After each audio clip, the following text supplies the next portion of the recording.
And if you want to, I'm not hard to find, bud. But it better be one-on-one. Don't do that Stockton stuff where you jump guys. And if you do decide to jump me, it better be more than 4 to 5. Brendan Schaub's back at it again, making headlines for all the wrong reasons. What started out as a seemingly genuine effort to bring attention to a progressive degenerative disease that he suffers from himself, commonly known as CTE, or as Brendan likes to call it, SAT or just CT, it ended up turning into a back and forth between him and Nate Diaz on Twitter. But now your boy took it a step further and delivered a staggeringly redacted hit piece on The Schaub Show, rife with all of our favourite Schaubisms. And I don't usually say this often, but working on these clips for you guys from Brendan's epic meltdown today was some of the most enjoyable work I've ever done on this channel. Don't get me wrong, I absolutely love slogging it through all the podcast cringe slop for you guys day in, day out, but every now and then I kind of feel like, you know what, this one's for me. This is the cream on top. It was honestly like a Shakespearean soliloquy. It had all our favourite Schaubisms littered throughout. He almost started rage crying at several points, and he mispronounced all of our favourite words with the skill and precision of a surgeon performing brain surgery after 20 beers. But this isn't the first time our boys had a public meltdown all alone, by himself in his studio. Remember, Chin, on Monday I was telling you about that Steve Will Do It guy who went really bad on me. He was like defending Dana. And I went dark a little bit how I can kill people. When it comes to hand-to-hand fighting, I will you up. Unless your name's Francis Ngannou, Gordon Ryan, Tyson Fury, I will you up. And these are just facts. These are just facts. Now here's the thing, in my opinion, Brendan's actually right about almost everything he says in this video. For 99.99% of the human population, Bupper's a problem, but the way he gets so easily triggered by guys who have made a good living out of trolling people is absolutely fucking hilarious. See, your boys had it tough. Over the past decade, Bupper's been catching L's like a fat kid on prom night. Almost everything he's tried, he's failed at. But not like normal fails. I'm talking really public, embarrassing fails. Like Joe Rogan telling him he should quit fighting because he's not built for it anymore, live on a public broadcast, to then become one of the most widely ridiculed comedians in the world, and then getting dropped and ghosted by Theo Von, who went on to build one of the most wildly successful podcasts in the world, while Brendan was left to share the crumbs with a bunch of cancelled losers who get paid to laugh and be his friend. You guys know I could go on and on listing all of Bupper's seemingly endless failures, but that's not why we're gathered here today. I actually have a serious point to make once we're done laughing at Brendan's on-air meltdown this morning, so stick around to the end where I'll explain exactly what's going on here. I'm going to jump right into it. Some of you, especially the new viewers, you're probably tuning in. Oh, how's Brendan responding to Nate Diaz? Not a long rant here. I've never had issues with the guy. So 4 minutes into the latest Schaub show, Brendan declared that he wasn't going to spend too long on this. It didn't really bother him anyway, you know, and he was only going to talk about it because his fans probably expected him to, as well as any new fans, of course. Because we know Bupper's got such a big reach these days that he's always fielding new fans. But after making this declaration, he went into a 20-minute uninterrupted rant trying to convince us how tough he is and how he could easily snap Nate Diaz in half. Oh, and he doesn't care. None of this bothers him. Remember that. It's important. Luckily, though, he actually provided some context to this beef with Nate, which goes way back to 2017 when Conor McGregor fought Floyd Mayweather Jr., and I managed to find a clip of the interaction he's talking about here to give you the full context. For those of you who don't know, I mean, how long ago was that? I mean, when Conor fought Floyd, I was paid by Showtime, a little background there. I was paid by Showtime to sell the public that Conor has a chance. Not that he was going to win, but he has a chance. That was my job. That's what I was paid for. I was the Conor expert. Still am. Love the guy, right? Hopefully he fights soon. Probably not. So that was my narrative. And I was leaving after doing my job, and I was walking, and the entire arena's pro-Floyd, pro-boxing. There was no familiar faces. So it's not awkward for me because my Showtime boys are there, Brian Daly, everyone's there, and they're walking with me in the back. And I see Nate, and I'm like, oh, thank God, another UFC guy, alumni, yes. And I go to say what's up, and he just started talking shit. You know, his own insecurities, I don't know what's going on there. That was a weird one. I disagree. You didn't win 4 rounds? didn't win 4. What rounds? You didn't win no rounds? Got me over there. They weren't even trying to do that. They thought he started to win. That's like an hour, bro. That's why I think she's like you drop on me.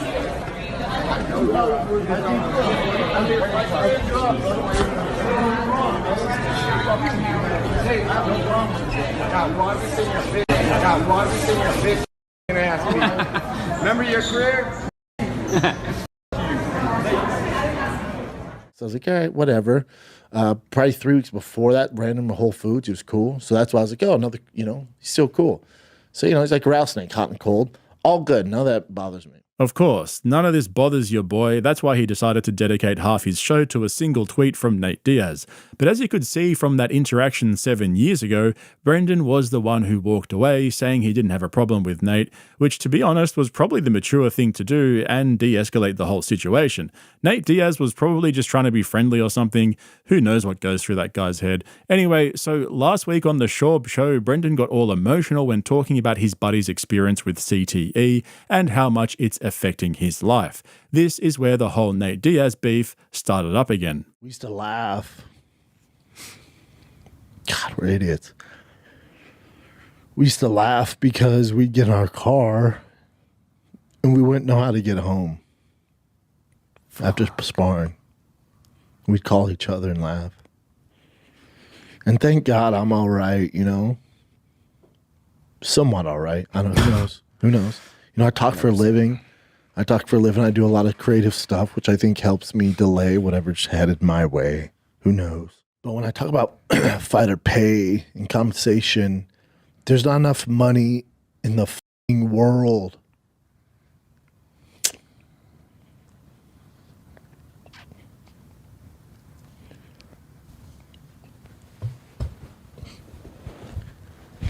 Like Vince McMahon. It's like, remember Vince McMahon, that meme? He's all... I face serious challenges in meeting basic everyday expenses for food, shelter.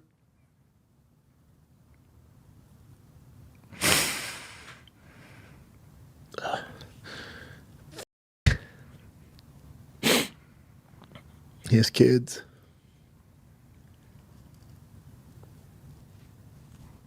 Give me a break. So Brendan's heartfelt, emotional-filled dedication to his old sparring partner struck a chord with Nate Diaz, prompting him to share his thoughts on your boy's performance. He said, "Brendan, the big old pussy Schaub." Now, Brendan didn't like this, so he hit back with this. "Oh, buddy, I probably got 20 pounds on you, so not too far off. I'll snap your neck. Set up a grappling match and let me know how it goes for you. Have one of your handlers read this tweet and get back to me." Okay, just quickly, why does Nate have to let him know how it goes for him? Like, wouldn't Bupper be there too? Isn't he meant to be the opponent? I just feel like Brendan would already know the result given he'd be the other guy in there. Anyway, sorry, I digress. Driving my son to baseball practice, and a buddy or maybe my brother was like, "Oh God, here goes Nate Diaz again." I'm like, "What? For what?" And he put Brendan the big old Schaub with a crying emoji. Okay. And this, I assume, and most people tell me that it's in response to me getting emotional over my friend of 20 years. Fuck me dead. Can somebody please explain to me, honestly, why does every Brendan Schaub story start with him either driving to or from baseball practice, or being at a baseball practice, or just being somewhere in the vicinity of a baseball game? I don't get it, B. But finally, we're in the thick of it now. Brendan's about to go into full flight and totally melt down over something that he clearly doesn't care about, right? But while you're watching, I want you to picture this. Just imagine that Chin forgot to press record and didn't realize until they got to the end of this rant. Imagine. See, that's the type of shit I think about. Best brains, B. Thank him. Wait, one more thing. If you put headphones on and listen real close, you can actually hear Chin bricking up as Brendan starts to heat up. I don't get it. It's this whole... How honest do I want to be with you guys? This whole social media thing, like Brendan didn't even tag me, Brendan the big old Schaub, crying emoji. Here's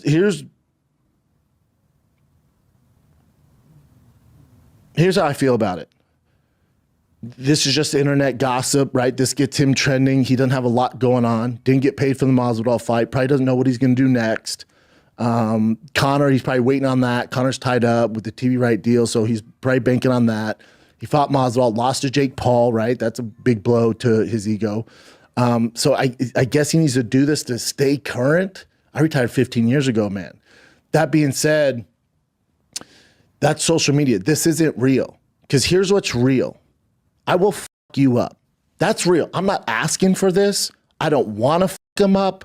I'm not trying to fuck him up. End of the day, if he walked in right now, I said, Chin, Case, can you guys leave?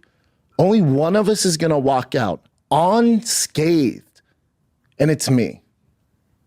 Every fucking day of the week, 365 days a year, I will snap his fucking neck. I know. What's his fucking area code? 209? I know, 209. I get all that. Very cool. None of that is real. Oh, but he did great against Donald Cerrone. Did you see him? Leon Edwards. Dude, he's had some great fights. Tough dude. I don't give a fuck. I'm 245 pounds, trained black belt, top 10 UFC heavyweight in the world at one point. I'm not out of shape. I'm a fucking beast when it comes down to, I know, I tell jokes, I do crazy shit. I made some mistakes. Oh, he got knocked out by Nogueira. Oh, he's into trucks. I get all that. Firing the kids, silly dude. I get all that. At the end of the day, the way this works, I'm not a civilian like the rest of his goons around him. I'm not this fake gangster. I don't go looking for fights. I know I'm tough. I don't have to get on Twitter and blast it out and prove it every day because I'm insecure because whatever shit he has going on with his childhood trauma. I don't have to do that. At the end of the day, I will twist your fucking neck off. Ask your boys. There's many of guys that you fucks with, that I've rolled with. Ask them how it went. Go ahead and ask them. Very close guys to you. Ask them how it went, bud. That's real. This isn't real. Oh man, that was fucking poetry. A-grade podcast cringe slop, straight from the deep fryers. Thank him. Let's just quickly recap the highlights because that was jam-packed. What the fuck is unscathed? Is that some sort of jiu-jitsu move that Rogan taught him in the Mothership Green? Oh, hang on. Don't worry about that. Scratch that. What about Brendan's incredible ability to have a full conversation with himself? He's so good at it that he can anticipate what the other person would theoretically be saying. According to your boy, this is what Nate Diaz would be saying if he was there. Brendan tells jokes, he's made some mistakes, but he's also into trucks. He has a podcast, The Fighter and the Kid, and he's a silly dude. Bro, what? No, wait. This takes the cake. There's many of guys that you fucks with. Oh man, that's unbelievable. Seriously, what did we do to deserve this? Christmas came early this year, boys. It came early. Except we're not done yet, because as usual, it got worse. The difference between you and I, if you start crying because your brother who has CT, the difference between you and I is if your brother, and Shane's a brother to me, if your actual fucking brother came out and started getting emotional, or if you started coming out getting emotional about your brother's issues with CT and fighting and all this shit, because we know he has his issues, I would support you, even though you've been a dick to me the entire time. A few moments later. The elephant in the room is guys do have some issues. Not everybody. I'm not saying everybody. I feel like I don't. I don't know if you do. I'm not get on here and make fun of you, none of that shit. I don't even know if your brother actually has it either. He has some issues. I don't know if it's from that. I don't know you guys well enough. But what I do know is you're not going to do shit. That I can guarantee you. So after Bubba cooled down a bit, he tried to backpedal Nick Diaz having CTE. Amazing. How does he do it? We'll never know. But then he ramped up again. Seriously, this is the last clip I'm going to play for you guys before I explain what's really going on here in my opinion. But Brendan went on for almost 20 minutes uninterrupted. Like, dude, that's fucking wild. That is not normal, B. Imagine you're some random who clicked on his video and started watching, and this is what you saw. It's all fake, bud. You're not fooling anybody. I've seen how the sausage is made. You're not tough to me. I know tough guys. Tough guys don't get on the internet and tweet at another grown fucking man who beat the shit out of them when they're crying or they're getting emotional because their friend of 20 fucking years is having major issues, suicidal thoughts. That's pussy. That's the difference between you and I. I'm not some moron who buys into your tough guy narrative, bud. I don't give a you're from Sacramento. That's your biggest thing? That's it? That's the narrative? I know tough guys from Sacramento. What are you gonna do, Nate? What are you gonna do? Volume punch me, motherfucker? That's what you're gonna do? What are you gonna do? Out grapple me? In what fucking sense? What world are you living in? This is the real world. And you can show up with all your boys, do all that stuff. But what a real man will do is pull up one-on-one. I don't have a posse. I don't need one, bud. I'll drop my kid off at fucking practice, roll over, twist your fucking neck off, and then pick him up just in time unscathed with a Diet Coke. If you wanted to make me laugh, Papa, you got me. But can someone explain to me what suicidal thoughts are? Is that like a depressed Instagram model? And did you see his neck in those clips? Jeez, man, talk about bricking up. Anyway, let's just calm down for a minute because this is where I wanted to get to. Here's the thing. You know, at the beginning when I was listing a few of Brendan's failures, how he can't stop catching L's, the bottom line is that I don't think he's in a good place. He's super emotional. He's having hot flushes. I mean, he was almost rage crying over a tweet from Nate Diaz. That is so fucking wild, man. Imagine being a 41-year-old dude with 3 kids sitting down and yelling into a camera for 20 minutes over a tweet. Seriously, 6 words and an emoji. All of this shit he's gone through over the years has taken its toll on him. That's why I don't think any of this had to do with CTE awareness or putting Nate Diaz in his place. Brendan's just a wreck. He needs to stop and get help and get as far away from a camera as possible. The worst part is, though, people were egging him on in the comments section. This is the "we like this side of Schaub" button. It's about time Brendan started sticking up for himself. I like this version of Schaub. Fucking right. Well said, Brendan. That's good Brendan finally stood up for himself. I wish he responded to everyone like this. It's about time Brendan starts to push back. Now, most of those were probably paid bots. It's strange to have that many likes but not many replies. And don't get me wrong, I said this at the beginning, Brendan's probably right. He would probably fold Nate in half if it came down to it in a one-on-one situation. I mean, Bubba's a big dude, but I think these meltdowns that he keeps having could get a lot worse if he doesn't get off the internet. He is way too sensitive for this shit. And I hate to be the one to say this, but he seems dangerously unstable. He's got all the embarrassment from the lol suit, being caught lying on his podcast and forced by his lawyers to sign a document admitting that he lied and that he knows everything that's going on.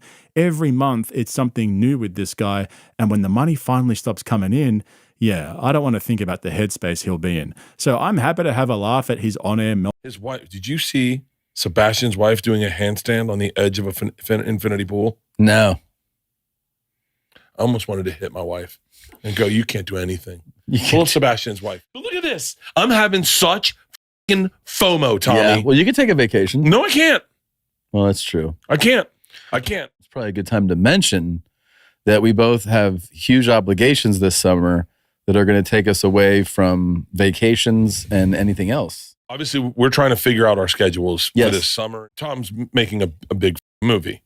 And I said to someone, they're like, what happens with Two Bears? And we're like, we have no idea. I mean this for real. We don't have the kind of budgets where we can just go, hey, let's take privates and meet each other in Austin. No, it's crazy. We're really kind of just trying to get done. Yeah. I had a theory about this with comedy, actually. Yeah. I think that I think the bubble has subsided a little bit. Yeah, well, you can tell that by our ticket sales. I get back from a short vacation to Tom and Bert planning their retirement. Tom's not taking the summer off, he's staging his exit. This is phase 3 of the master plan to quietly dip out of podcasting, become a serious Hollywood actor, and monetize all of his comedian friends through YMH Studios on the way out. That's the business model now. Turn your friends into content, sell them back to their own fans, then disappear behind a paywall. Meanwhile, Bert's over here acting like this is just a scheduling conflict, like they're so busy with big projects this summer that they might not be able to record a few podcasts. These guys couldn't even be fucked to phone it in from a hotel room now. Here's the truth of it. They've both checked out. Tom and Bert are entering the post-comedy phase of their careers. Some would actually argue that they're still in the pre-comedy phase, but forget about that for now because this is their retirement arc. No more killing, no more viral Kool-Aid clips, just cruise control until their audience gives up and moves on to the next guy with a microphone and a half-functioning frontal lobe. Wait, am I that guy? Damn. And so the pandemic comedy boom bubble that Joe Rogan accidentally created by sneezing in Austin is bursting, and everyone knows it. Even Andrew Schulz, who literally made his entire career riding the algorithm wave, said it out loud on Flagrant. The comedy scene is bloated, the fan base is burnt, and the live show business is heading for a reset. But we'll come back to that later because while Tom and Bert are out there getting Harvey Weinsteined by Netflix executives, they're handing over the reins to Two Bears One Cave to a couple of their comedy buddies. This is the beginning of the end. If you've been following both my channels here on YouTube and also over on Patreon, shout out to all you legends on Patreon, by the way, you'll know that this latest move from Tom and Bert perfectly fits into this timeline. Like, this shit is almost too predictable at this point. And Bert's completely lost in the sauce. He's in a full-blown FOMO spiral because Sebastian Maniscalco's wife is doing handstands on an infinity pool and wants to slap his own wife because she can't live up to his Instagram feed. Meanwhile, Bert's out here looking like the before pic in an Ozempic infomercial. I'm having, I told you this downstairs, but I'm having real FOMO. Yeah, for like parenting stuff. Dude, Sebastian's in fucking Corsica with his kids. His wife, did you see Sebastian's wife doing a handstand on the edge of an infinity pool? No. I almost wanted to hit my wife and go, you can't do anything. Pull up Sebastian's wife. Look at her. It's pretty nuts. She's doing a fucking handstand. Leanne couldn't even stand on the edge of an infinity pool. Yeah, you should definitely. Look at that. This is why fucking Instagram needs to shut down. I'm looking at this. Now go to fucking Andrew Schulz. Look at this. Look at this. Look, they look great. Clean clothes, no stains, no ice cream stains. They're on a goddamn boat. Yeah, that's awesome. They're on a fucking boat. She looks amazing. Look at that little fun kid car. Hotel du Cap. Maybe we shouldn't tell everyone where he's staying. Well, it's on the Instagram. Oh, yeah, it's on Instagram. Now go to Andrew Schulz. Look at this. I don't know why this is all promo stuff. Get out of here. Get out of here. Does he have 2 accounts? Oh, well, never mind. Oh, go to his stories. Go to his stories. Go to his stories. Go to his stories. Okay, look at that. Beautiful little girl, Ibiza, Spain. Look at this. Oh, yeah, Just a bunch of New York Jews swimming in the ocean. Having a good time. Don't even care about Gaza. Yep. And then look at this. Great food. Oh, yeah. Look at cocktails in the afternoon. This is killing me. And then, of course, he's got a snorkel on. This guy doesn't belong in the ocean. But the fish, he's panicked. This is New York for you. He's like, I'm going to get the piranhas. Scared. The piranhas. Is that Dove? I don't know. And then look at this. Everyone's young and beautiful. The kid's got a nanny. Kids taking a nap and they're partying balls. This is what comedy podcasting looks like in 2025. 2 multi-millionaires sitting in a studio scrolling Instagram, venting their jealousy in real time. This isn't a bit. This is not satire. This is Bert Kreischer spiraling because Sebastian Maniscalco's younger, better looking, and more famous than he is. Hold up, they're both the same age? Fuck me dead, they're both the same age. Geez, Bert's looking rough. He spends a full 2 minutes daydreaming about hitting his wife because she doesn't post thirst traps like Sebastian's wife, while Tom just sits there nodding like this is a totally normal thing to say into a microphone with the cameras rolling. Like, imagine being that deep into your own FOMO that you start resenting your own wife for not being Instagram worthy.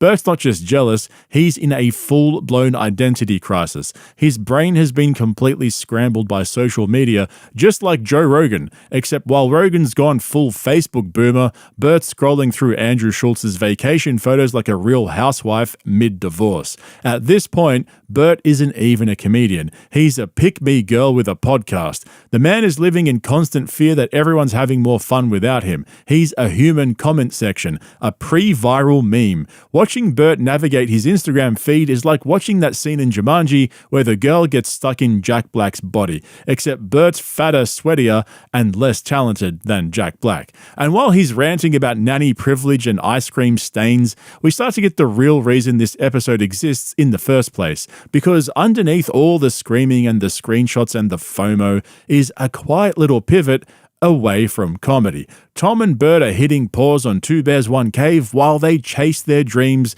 or clutch at straws. Just depends how you look at it. But look at this. I'm having such fucking FOMO, Tommy. Yeah. Well, you can take a vacation. No, I can't. Well, that's true. I can't. Well, actually, we both really have to stop soon because it's probably a good time to mention that we both have huge obligations this summer that are going to take us away from vacations and anything else. I'm only here right now to film some episodes to go back to work. Shooting a television show for Netflix. It's called Free Bert. It's you can find the write-up on it. I'm not going to tell you about it. I hope you enjoy it. Can you say what you're doing? Yeah, now I can. So it's such a. I've always said it's such a weird business. But anyway, so at this point, it's already out. So I'm shooting a movie this summer. We're shooting in New Mexico. It's called El Tigre. Obviously, we're trying to figure out our schedules for this summer. Tom's making a big movie, and I said to someone, they're like, "What happens with Two Bears?" And we're like, "We have no idea." Yeah, because you're in New Mexico, I'm in Atlanta, and we don't have the kind. I mean this for real. We don't have the kind of budgets where we can just go, "Hey, let's take privates and meet each other in Austin." No, it's crazy. We're really kind of just trying to get done. Yeah. And they're like, "What's Tom doing?" And I go, "I don't. It's some movie." And you know how I don't listen. Yeah. So now the story is they can't afford to keep podcasting while they're away over the summer.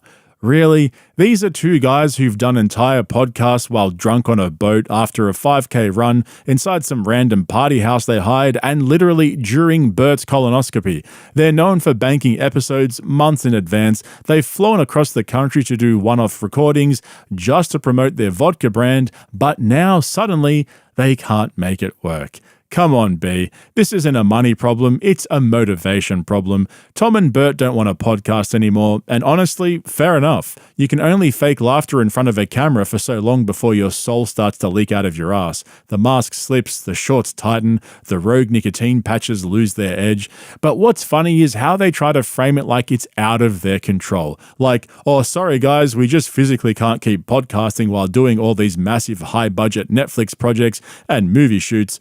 Right, sounds super tragic. You poor bastards. What's even funnier though is who they've picked to replace themselves with. Because if you've been watching this channel for a while, you already know what happened to Brendan Schaub when Brian Callen ditched him in Austin, Texas. That's right, with a G. It resulted in the slow motion panic attack that Brendan's still suffering from. Schaub struggled to find a replacement and ended up with two guys who looked like they just got evicted from the comedy mothership green room. So he decided to start a new podcast with Jesse, whatever the fuck his name is. But Tom and Bert have pulled a complete reverse Schaub. That's right, I just invented a new phrase. They're stepping away from the podcast and it's immediately about to get better. They throw the keys to Chris DiStefano and Stavi, and suddenly the most tired show on YMH has potential again. Honestly, this is what fumbling upwards looks like. So we were thinking that, you have your show, I have this movie, we're both off the grid, so to speak. We want to keep podcasts coming out. So we thought a fun thing to do would be, why don't we ask some friends to do episodes for us? Yeah. And we have so many great friends that do podcasts that are, either in Austin or New York or LA. So we thought it'd be fun for you guys to get into the comments right now and tag who you'd love to see as guest bears. Yeah. And then we'll read all of those. And then Tom and I are going to pick who we want and not care who you want. Right. We'll see your suggestions. We'll see them, but we aren't going to listen to them. We'll pick Chris DiStefano and Stavi. Okay. That's it. We said, who do you want? And I think Chris DiStefano is the funniest guy on the podcast ever. Oh my God. Everything he ever says makes me laugh. He is so quick. Should we call one now? I'll call Chrissy. FaceTime. Let's see here. Hey, handsome.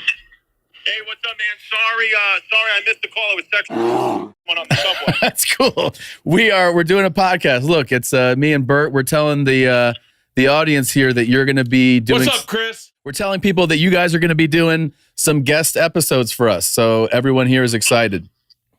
Yes, I'm pumped to do it with.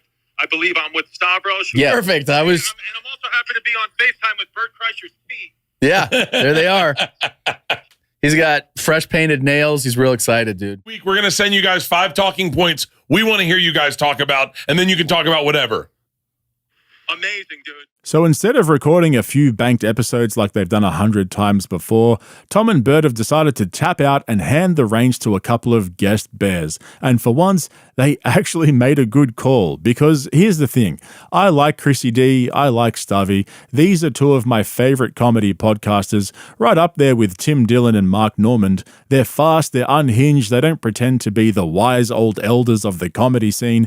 They're just funny, which is more than I can say for these 2 jerk-offs. So while Tom's off in New Mexico trying to remember his lines and Bert's in Atlanta crying into a bowl of edibles, Chrissy D and Starvey will be injecting a little actual life into the 2 bears' corpse. And I'm here for it. It's the best thing to happen to that podcast since Bert started wearing makeup to hide his bloated red corpse. But somewhere in between the forced laughter and the nail polish fumes, something slipped out there. A momentary glitch. A Freudian slip, if you will. Bert starts rambling about the good old days, about when we were comics. That's right, the past tense, the accidental honesty. He says it out loud, not as comics, not as working comedians, not even back when we started, when we were comics. Like it's already over.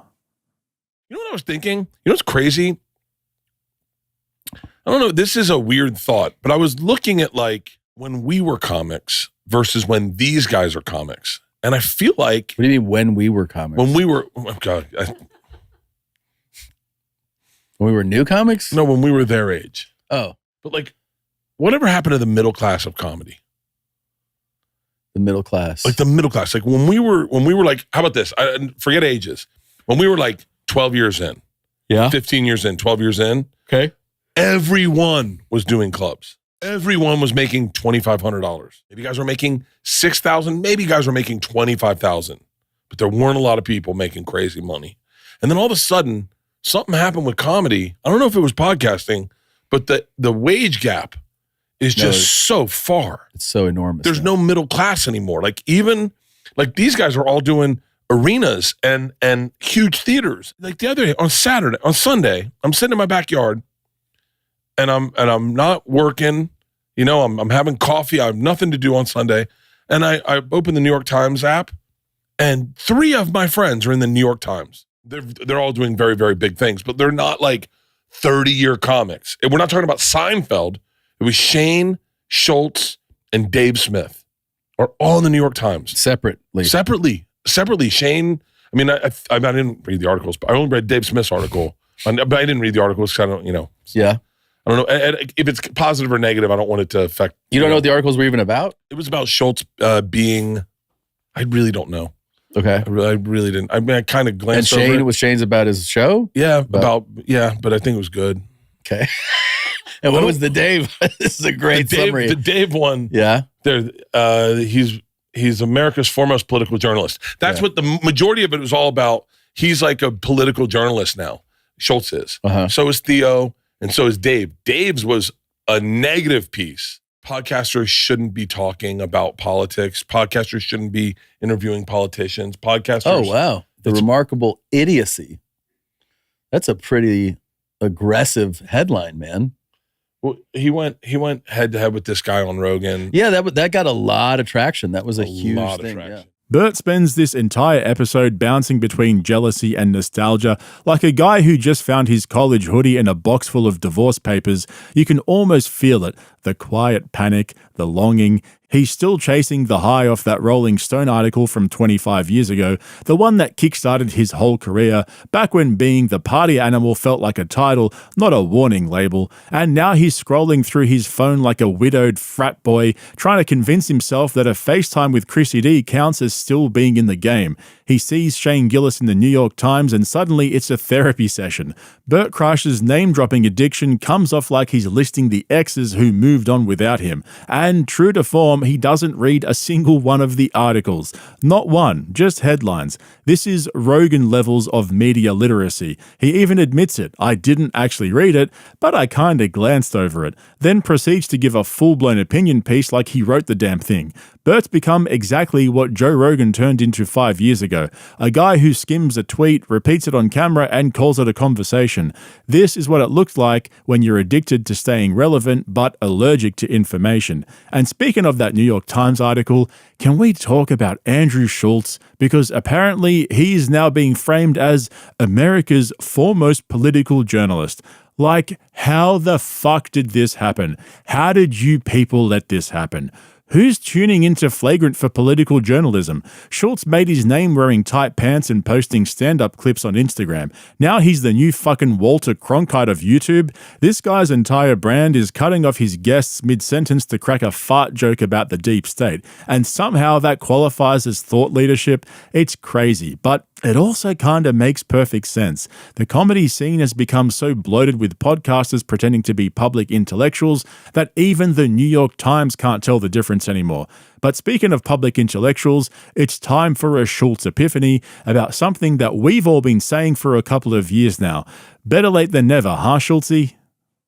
It's already the unique experience. Like, Yeah. seeing people on screens is like Easy. nothing now. Yeah, So yeah. now going to see someone live is like being what being on TV used to be. Oh, that's interesting. Yeah. So the live experience is not replicatable by AI. So we want to go do live things, but live is so fucking expensive now that people are kind of like hesitant. Well, lower your fucking prices, dude. I'm not on the road.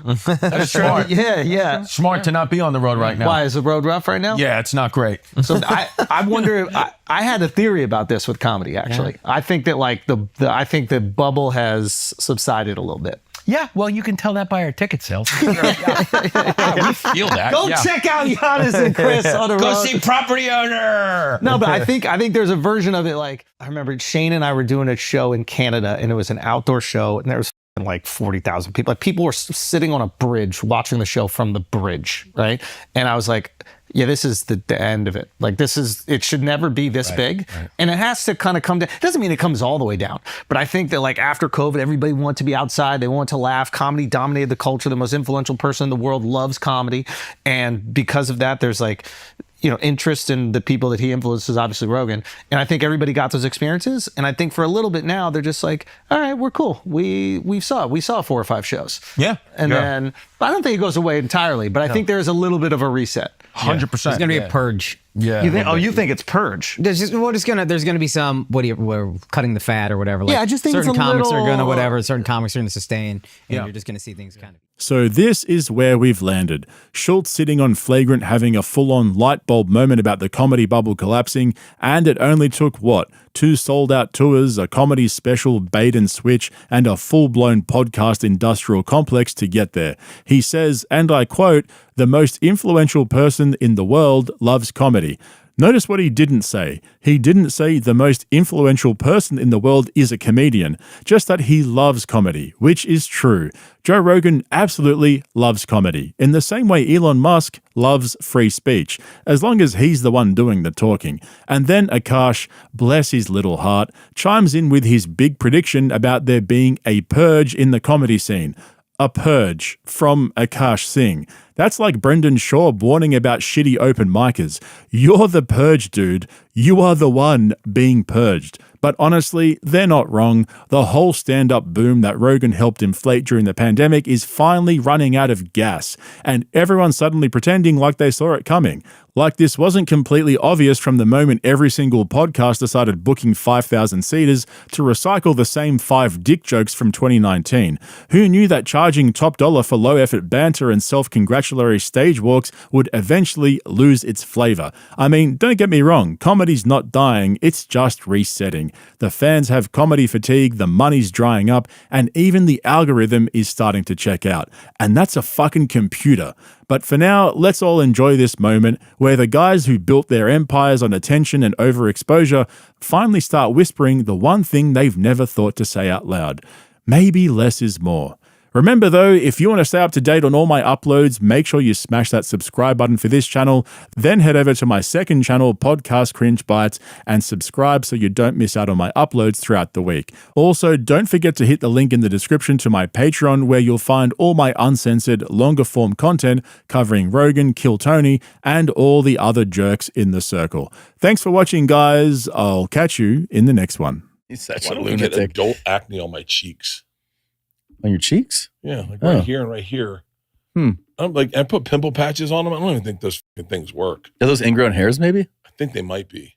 Dude, I remember this is crazy, but I remember when my dad came out and I was like, "Oh, these are my tax returns for this year." And he goes, "Do you realize that you earned more this year than in my entire career combined?" And I was like, "Really?"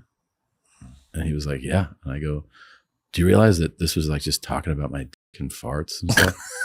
My daughters will never make more money than I make. They're about to start their careers. They'll never achieve what I have achieved. They'll never fill these shoes. My daughters will. Oh, it's kind of nice. It's kind of It's kind of nice. And by the way, I want to just point this out to bring this full circle. All of my life happened while I was drinking. Watching the slow and painful downfall of Two Bears, One Cave is like watching reruns of the Dumb and Dumber sequel. We were all fans of the first one, but the sequel was just so bad that it ruined the original as well. Yet again, Tom and Bert have managed to scrape the barrel of the comedy podcasting art form by shitting first of all on their family, then their audience, followed by straight up gaslighting people with substance abuse issues. You see, unlike the rest of us, the endangered species of top 250 comedy assassins have this rare ability to live the lifestyles of homeless junkies, always knowing they'll never have to worry about the realities of life like the rest of us, thanks to their booming ticket sales and endless ad reads. However, it's hard to imagine there are many of us left watching Two Bears, One Cave unironically. What are your shits like every day? Dude, I gotta be honest with you, I'm taking half shits in the morning. I take like a half a shit and then I hold it and then I take a full shit after that. You hold it? Like, I don't know. It's I'm not all coming out at the same time. It's really kind of frustrating. Like I'm taking half a shit and then a full Do they shit. come out as logs or are they just kind of like they do? Oh yeah. The best feeling is when the log is going and you know if you just do it right, you won't break it. And you're like, okay, keep going. And all these mixtures of different beverages don't affect this at all. No. Wow. I think I'm. Here's the other thing: is I'm healthy. I'm the healthiest I've ever been. Like workout wise. I work out well. Ever? Oh, hold on. Yes, you know for a fact I've been a lot unhealthier. Yeah. Okay. Okay. So it's not like a big stretch. I'm just in better shape than I've ever been. Working out like crazy. Feel great. Pete, can I get a beer? Chosen one. You can have this one. And then I just had a I sip of trust it. you. Yeah. That second shit's coming up. Is it?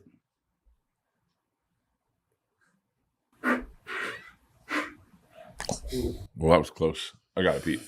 Oh, we good. Thank you. So, Seriously, fuck Joe Rogan. And it's not just on their own podcast that they're becoming boring and insufferable. Tom Segura has a terrible track record as a guest on other podcasts, including his most recent appearance on Kill Tony, where he dulled the mood down to the point where he barely even bothered to hold the microphone in his hand. If you want to see my review in comparison of Tom Segura versus Sam Talent on Kill Tony, check out the link in the description to my Patreon, where you'll find a bunch of long-form uncensored videos covering Joe Rogan, Kill Tony, and various lawsuits involving the usual suspects that you probably didn't even know about. But as for Tom and Bert, it was in last week's episode of Two Bears that they made perhaps one of the most delusional and ironic observations possibly in the history of their podcast. This was like some Inception level delusion where the delusion exists inside the delusion and you don't know which layer of delusion you're in because reality resembles the very delusion that you're deluded by. Oh, fuck, now I've confused myself. Just give me a minute here. don't you wish you were like, oh, who was I just talking to about this?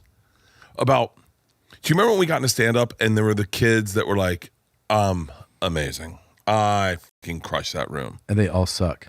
And they all suck. They all suck. There are people who are so delusional about their sets and who they are that you're like, and you're like, what? Like, I go, I just wish I had an ounce of it. I wish I had an ounce of it just to get through the rough parts of life course. where you're like, where you wake up and you're like, I keep pushing off, I keep postponing going back on the road because I'm like, I'm not fixing anything. I'm not slowing down. I'm not doing anything to grow myself. I can't go back on the road yet. So I keep pushing it. I mean, I'm still doing good, it, though. but I think with not getting on stage and not doing stand up and I'm trying to distance and just write, but I'm not living. And then I go like, how are these people like so fucking wildly confident? Like it's almost like Christianity. Like they just like it's like like an air of superiority. And I go, I wish I had just a little bit to wake up with, you know? Yeah, yeah. I mean, yeah, some people have an incredible belief in their or delusion in themselves. Tom and Bert sitting in one of their many podcast studios worth hundreds of thousands of dollars, wearing watches worth tens of thousands of dollars, earning millions of dollars a year in corporate sponsorships and ad deals, complaining that they wish they had a stronger sense of self and superiority, has to be one of the biggest travesties of the 21st century. It's right up there with the deaths of Patrice O'Neill and Norm Macdonald on the list of shit that should never have happened. I honestly can't decide which one's sadder. Tell someone to go get us some beers. Okay. Yeah, tell Pete to go get us some beers. I would love a beer. Okay. I'm in a Florida fucking mood. Florida man drinks. Florida man drinks in the afternoons. By the way, I would argue if you're thinking about quitting alcohol, don't. Okay. If you're listening to this and you're thinking today's the day I'm going to quit, I'm done forever. It's fucking my life up. Don't. You're setting yourself up for failure. It's not the alcohol. It's you. Wait a minute. So can they get their life together? Yes. And still continue drinking? Look at me. I got my shit pretty together. I'm a fucking mess, right? But right. I got a great woman by my side, right? Yeah. Keeps me in track. Okay. And then, but how often does she, adjust the levers with let's just say drinking specifically? I don't know. I'm literally I don't know. I don't know if she adjusts the levers. No, but she definitely walks up to the cockpit every now and then. It's like, how fast are we going? It feels bumpy back there. Are you paying attention? That happened quite a bit. It happened yesterday on my flight.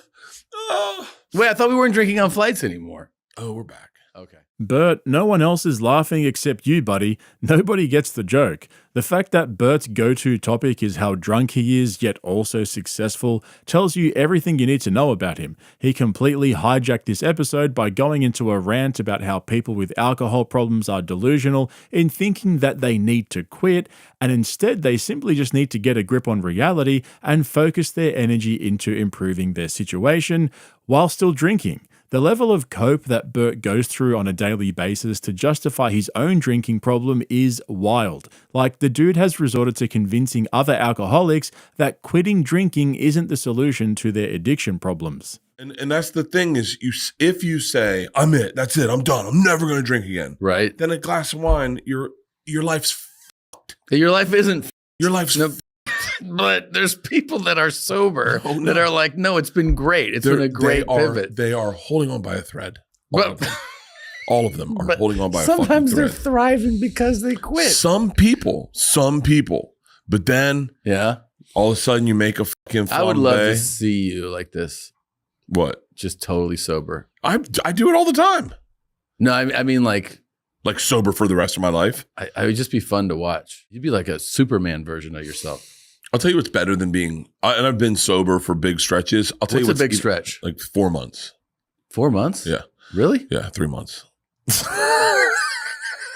3 months is the longest I've ever gone. I mean, I did like 17 years when I was a child, but yeah, we're not going to count those. But 4 months is the biggest stretch. Bro, not drinking until you're an adult doesn't count as being sober. Seriously, this guy is out of control. He has absolutely zero grasp of reality. Most of the people who watch his podcast would lose everything in their lives if they lived like him for just 6 months. That's the bit he doesn't understand. He's basically promoting a balanced lifestyle where you keep drinking, but also focus on the other parts of your life. The thing is, he's able to drink all day because he doesn't have a real job. He just sits on a podcast a few times a week, then goes on tour where he drinks himself stupid and tells the machine story. Most people literally couldn't afford to drink that much, let alone function in a real job day after day, while also managing responsibilities of running a household and being a family man. He's able to pull it off because he's bringing in millions of dollars every month and keeping the machine lubricated. If you take away all the money, Bert's basically just a bum. But what he said next truly challenged the fabric of logic that holds the universe together. I honestly wonder if he realizes that every word that came out of his mouth in this next clip was absolute dog shit. Even his handler, Tom, was like, dude, what the fuck are you talking about? I don't know what I'm trying to say, but it's like, I think, you ready for this? Yeah. I'm ready. I think a lot of dudes, I'm saying dudes, so I'm not going to talk about women. I'm a man. I only talk about men. A lot of dudes get sober for the attention. And you got to realize, are you getting sober for the attention? Are you getting sober because you're sitting there going like, I want to tell people, I want to have a reason for people to root for me again. Like, hey, I quit drinking. And you're like, oh, good for you. Yeah. And then that's your thing. That's your new thing. But that, by the way, that's the same thing booze was for you. Right. Booze was that same fucking thing. So in other words, instead of like trying to get the attention that way, stick to who you were. Stick to who you are. Don't change. Don't quit drinking. Yeah. But just get it under control. Get it under control. Do this. Go to the bar tonight, have a drink, and then don't drink for 1 hour. And what about the person who's like, yeah, I can't do that? I don't know. Well, shouldn't they quit then? Get a job on a boat. What happened? I don't know. I don't know if you tell that guy. I don't know. Oh. But I think that's who we're talking to, is like the person who's like, what do I do if I can't wait an hour? Oh, I don't know. Yeah, Quit? I don't know. Maybe you have a problem. Yeah. You might have a problem. You might need to quit. Right. We're going to wrap up on that. I don't know. Oh, Jesus. What are we doing here, B? How can one individual be so far gone off the deep end and yet not require a disabled permit? Bert should come out with one of those labels they put on the Zyn containers, but instead of saying, caution, nicotine is addictive, it should just say, caution, host is a fucking idiot. But there's only one topic that Tom and Bert love discussing more than Bert's drinking habits. Yep, you guessed it, money. We're going for the 2 bears, 1 cave holy trinity today. You really don't have a concept of money. I do not. Still. To this day. You really don't like know what's there and what you can. I don't even know what bank we have. You don't know what bank you're at? I couldn't even tell you. I couldn't even tell you. Do you know what investment firm, like who you have like investments with? No. I think Steve. No. I don't care. I got it. But I don't care, and like I've never cared. Like that's the thing. It's like don't think just because I have money now that I'm going to start caring. I didn't care when we were broke. Yeah. I didn't care when I never have cared. I will say that having known you when you had no money. Yeah. You don't seem really that different to me. I still get nervous buying things. Mm-hmm. Like I'm still a child. Like if I'm going to buy something, like my tour bus. I was like, why are we doing this? This is so much money. Let's not do this. We can't afford it. Yeah. And then Leanne's like, you have no idea how much money we have. We can afford it. And I was like, I know, but it feels like wasteful. Like we'll just keep renting. And Leanne's the one that goes, no, the amount of because when I would rent buses for a year. For a year, yeah. For this whole year. And that is a lot of fucking money. It is. And so she was like, trust me, this is a wise investment. So I don't even know. Like I would do it, except that I realized after the last tour that I hate the bus. I just hate it. So I was like, why would I do that? Like, you know what I mean? Like if I don't enjoy it. So, oh, wow. That's so wild. Tom, I go to my bus to hang out. Yeah. Like I don't hang out in my house. Like if like Leanne went for dinner with her friends and I was at the office and I just went to my tour bus. I hate spending time on any bus. I hate the drive. I hate it. You're asleep during the drive. I love driving during the day. I love taking 2 days off and just staying on the bus. I want to fly everywhere. Oh my God. Yeah. I have no interest in planes. I wish I could fly from the hotel to this place. Like that's how much I like flying. I wish I could have landed on the roof. I wish I could have landed on the roof here. Imagine Bert's family just chilling inside their house while Bert's outside in his tour bus drinking on his own. I think we're seriously at the point where we need a Bert Kreischer reality show. It would be like Keeping Up with the Kardashians meets An Idiot Abroad. I mean, come on, as if he'd say no to that. And as for Tom, he's basically a billionaire living in a millionaire's body. He would love nothing more than to travel exclusively by helicopter and private jet, not having to worry about coming into contact with the pores. If you haven't been following this channel, I recently covered his new diet obsession, which involves employing a private chef to prepare all his meals for him so he can focus on his various business interests and ensure he earns a reasonable return on equity from all of his investments. How is it possible for somebody with their head so far up their own ass to possibly still be funny and write good material when they basically have no interaction with the real world? Well, apparently it's just blind luck. We are from a very lucky generation. Yeah. Me and you are from a generation where not everyone could do everything. I know I sound fucking out of my mind sometimes, but I chose comedy when it wasn't an occupation. Yeah. Like when no one was doing comedy. No one decided to be a comedian when we started doing comedy. Well, I think people were, but first of all, we had no idea that the internet would be the platform that it, like the internet existed, but just barely, but it did exist. But no one was like, yeah, you can share your stuff there. Like we went into it being like, God, I hope enough the right people see me and I can get maybe some TV deal, but more importantly, have clubs just book me. That was it. I didn't even know there were clubs. I didn't even know how comedy worked. Yeah. I just knew I wanted to do stand-up and I needed to move to New York.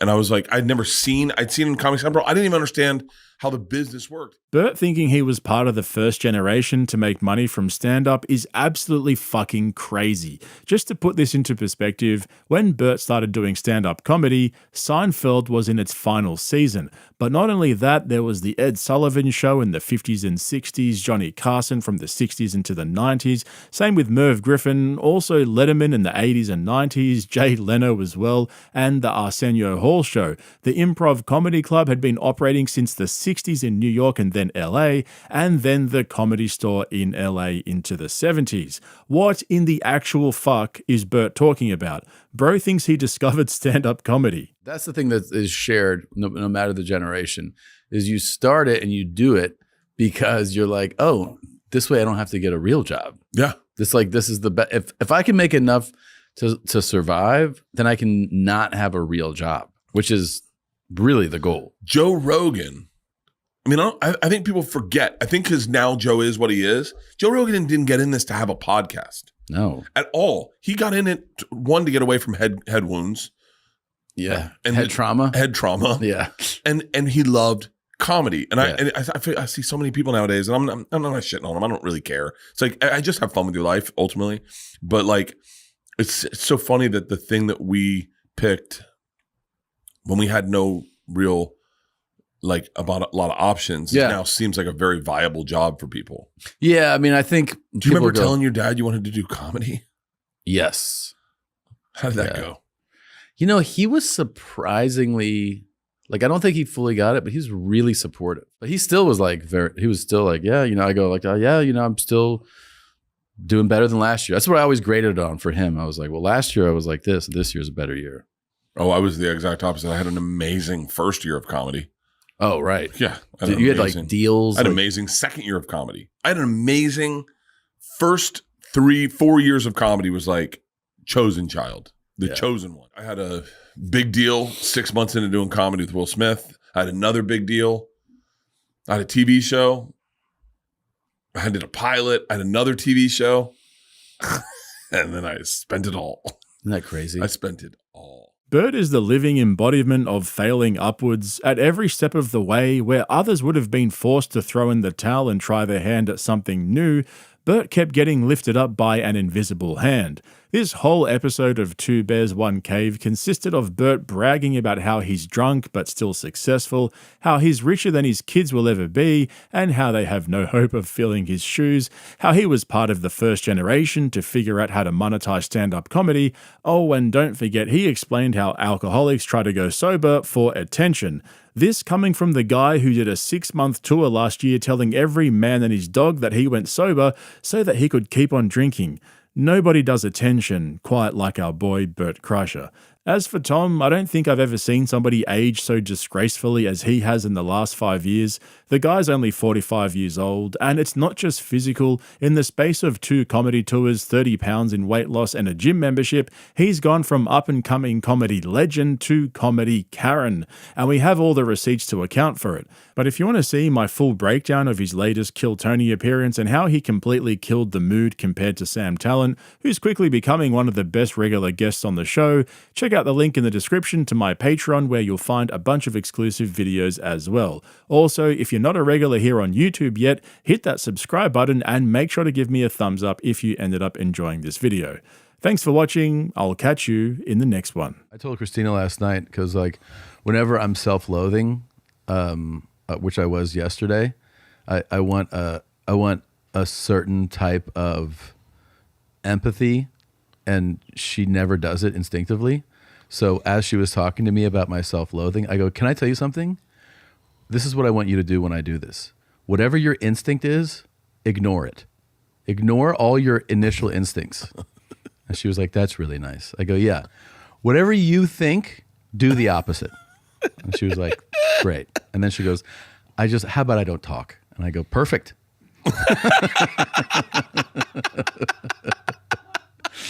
Yeah.